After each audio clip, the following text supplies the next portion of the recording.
देवरिया से आदित्य नारायण मिश्र की report. Corona की चर्चा हर ओर बार। डॉक्टर बीके श्रीवास्तव।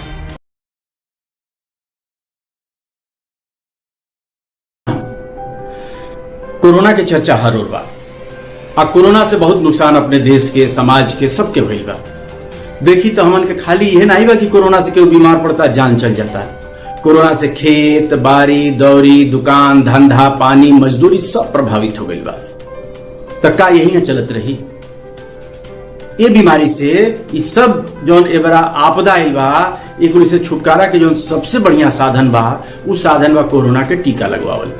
एक खातिर सरकार बहुत मेहनत करता, करोड़ों अरबों रुपया खर्च करता। हर गांव गांव में ई कोरोना के टीका लगावे के व्यवस्था भइल बा। तो ई कोरोना की टीका आपके गांव के जो नजदीक के स्वास्थ्य केंद्र बा, अस्पताल बा, उनमें बिना पैसा के फ्री में ही सरकार लगावता। तो ये टीका जरूर लगवाओ जाए। देखिए, टीका के बारे में हम ये कहे चाहब कि याद करिए, आप जब हमन के छोट रहने जा तो चेचक ओकरी पहले बड़ी बुरी तरह से होखे। कितना लोग चेचक से मर जाओ। अब वो जो 50-55 साल की उम्र से ऊपर कोई देखे तो ओकरी चेहरा में कितना दाग दिखाई देला, आंख कितना लोग के खराब हो गई। लेकिन यह चेचक के टीका लागल शुरू भइल जाएगा। एबरा सरकार मेहनत करके कोरोना के टीका लगवावता, वही एबरा सरकार चेचक के टीका लगवावल। हमन के स्कूल में रह जाए, याद करी जब छोट छोट रह जाता, हल्ला क्या दादा छपारा आ गई, छपारा आ गई, छपारा आ गई। अब बाही में कितना भयंकर अब भी निशान हो हमन के। वो टीका लगल, वो टीका से चेचक हमन के केहू के नहीं भेल, हमन के एकदम पूरा देश से चेचक खत्म हो गई। देखी तो पिछला 20-25 साल से अपने यहाँ आप देखली कोनो लड़का पोलियो से अपाहिज भेल नहीं भेल ना। कैसे गांव गांव में हर साल देखे कई बार पोलियो के ड्राप पियावल जाला लड़कन के। वो का है, वो टीका है। अंतर यह बा कि मुंह से पियावल जाता, आई सुई से लगावल जाता।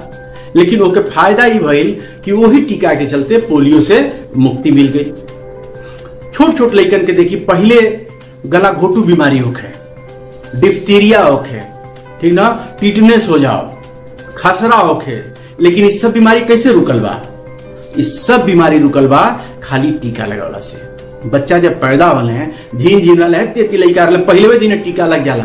उ तो तनिको नहीं डरा कुल आया पे तना बड़ा होके टीका से डरा थे। ये महाराज बहुत हुई तो तनी मनी बुखार आवता, तनी देह टूटी रात भर, अगला दिन फिर ठीक हो जाएगा।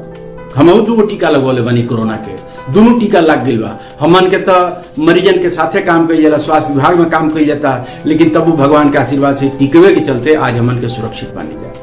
तो आप सबसे यह प्रार्थना बा कि टीका जरूर लगवाई। एक चीज याद रखिए, इधर कोरोना के दूसरी लहर आई, इहो संभावना जतावल जाता कि कोरोना के तीसरा लहर भी आवेला बा और खतरनाक हो सकता है। और वो लहर में बच्चन के भी प्रभावित भइला के गुंजाइश बा। तो कई का यार अपनी बच्चन के बचावे खातिर आप लोग के टीका लगवाओ जरूरी है। देखिए, सरकार एबरा बहुत कोशिश करती है, प्राथमिकता देती है कि जेके लइका बाने छोट ओके माई बाप के टीका लगा दिया जाए। काहे लगा दिया जाए? ऐसे की बीमारियां बाहरा से केहू लेके आवता कि वैसन बीमार आदमी बा जेकरी साथे बैठ गई, उठ गई, खांसत छिकत बा, कोनो सामान छू लियल, ओके लार कखार कहीं से छुआ गई तो ये बीमारियां हो जाता। काम के सिलसिले में तो रोजी रोटी खातिर घर से बाहर निकल नहीं के बाद, तो जब बाहर निकल जाई आ टीका आप लगोले रहे तो आपके बीमारी ना हुई। और जब आपके बीमारी ना हुई तो बीमारी लेके आप घरे नहीं आए। तो जब घरे बीमारी नहीं लेके आए तो आपके लड़का सुरक्षित, आपके बच्चा सुरक्षित, आपके परिवार सुरक्षित। तो टीकवा अपने परिवार के सुरक्षा के सोची आ एक खातिर जरूर लगवाई। अभी टीका लगवाला के दूगो तरीका बा। एगो तो तरीका बा मोबाइल की मदद से। मोबाइल में एगो ऐप आवेला जो ना के नाम है कोविन। लड़का कुल आपके जानत हुई हैं, वो जब कहे तो खोलिए कुल, आ खुला पर आपके आधार नंबर वगैरह डाल के ओके रजिस्ट्रेशन हो जाए। आई कुल नईखी पचड़ा में पड़े चाह छोड़ दिए के जो आशा बहन आपके बाड़ी न गाँव में एनएम बहन बाड़ी, उनसे संपर्क करिए, बताइए कि कैसे कैसे टीका कहाँ लगे के बा। और जो आपके गांव के सबसे नजदीक के स्वास्थ्य केंद्र बा, हर गांव के आसपास में स्वास्थ्य केंद्र बा, वहां पहुंची, वहां बहुत आसानी से बिना पैसा के टीका लगी। एगो कार्ड मिली आपके। तो ये दूगो टीका लगवावे के बा। एगो तो पहला दिन जो लगवाए वो दिन लग जाये, और वो कार्डवा पर लिखल जाए कि फिर अगला टीका कुछ दिन बाद लगी। तो दूसर का टीका ये नहीं कि एगो टीका लगवा के फिर सुत जाए। जबले दोनों टीका नहीं लगी तबले पूरा सुरक्षा नहीं मिल सकत। तो दोनों टीका लगवावल बहुत जरूरी बा। तो फिर हम आपसे ही कहते हैं कि छोट छोट लड़कन के टीका लगवाला में जब डर नहीं लागत तो अपने टीका लगवाला में कोनो डर के बात नहीं है। अगले 20 करोड़ से ऊपर लोग के टीका लाग हुए आ कहीं ऐसा कोनो भयंकर घटना नहीं भेल बा तो ई कुल डराई मत, टीका लगवाई अपने खातिर, अपने परिवार खातिर, अपने गांव खातिर, अपने समाज खातिर, अपने देश खातिर।